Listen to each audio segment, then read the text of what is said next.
পাওয়া যায় না সব কিছু। বাজারের হাল শুনে গিন্নি চটলেন, বললেন, আবার দরখাস্ত করে অন্য জায়গায় বদলে নাও। এই জায়গায় মানুষ থাকে মা গো। নবীনবাবু ভাপড়ে পড়লেন। এখন কি করা যাবে তাই ভাবতে লাগলেন। একদিন সন্ধেবেলা গিন্নি এসে বললেন, ওগো, খুকি তেলের শিশিটা ভেঙে ফেলেছে, একটু ফোঁটাও তেল নেই, রাতে রান্না হবে কি করে? দেখো না একটু খুঁজে পেতে, অনেক গৃহস্থ বাড়িতে ছোটোখাটো জিনিস পাওয়া যায় শুনেছি। অগত্যা নবীনবাবু বেরোলেন। বেশি লোকের সঙ্গে চেনা জানা হয়নি এখনো, কার বাড়ি যাবেন ভাবছেন।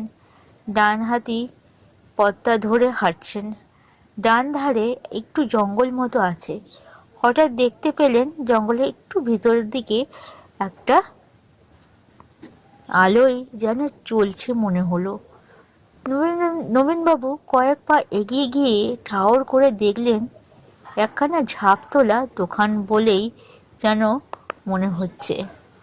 নবীনবাবু এগিয়ে গিয়ে দেখলেন দোকান ঘরই বটে।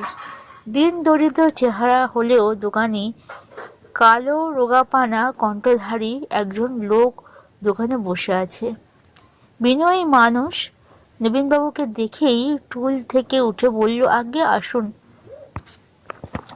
নবীনবাবু খুশি হলেন। আজকাল বিনয় জিনিসটা এই দেখা যায় না। সর্ষের তেলের খোঁজ করতেই লোকটা বলল, আছে, ভালো ঘানির তেল। কত দাম? লোকটা হেসে মাথার চুলকে বলল, দাম তো বেশ চড়া, তবে আপনার কাছ থেকে বেশি নেব না, 6 টাকা করেই দেবেন। নবীনবাবু খুবই অবাক হলেন। 2 ক্রোশ দূরে বাজারে তেল 10 টাকা। নবীনবাবু 250 গ্রাম তেল কিনে আনলেন।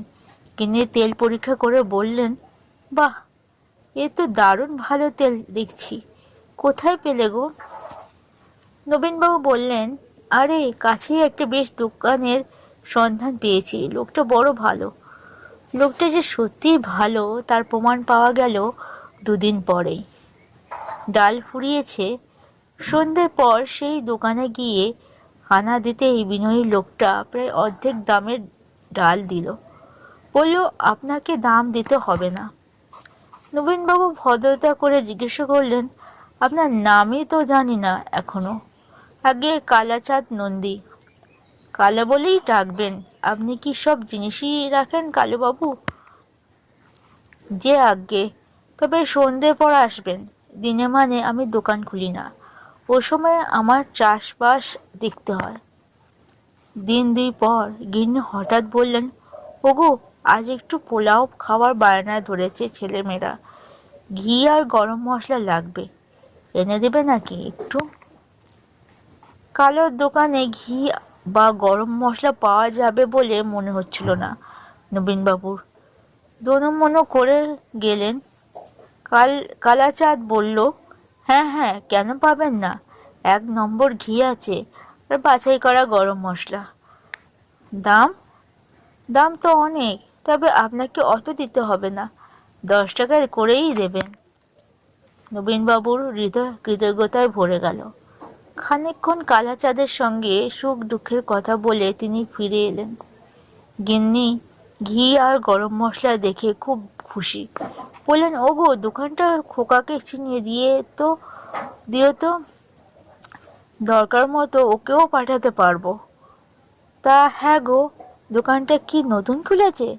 আজ দাসবাড়ি গিন্নি গল্প করতে এসেছিল। কথায় কথায় তাকে কালাচাঁদের দোকানের কথা বললুম।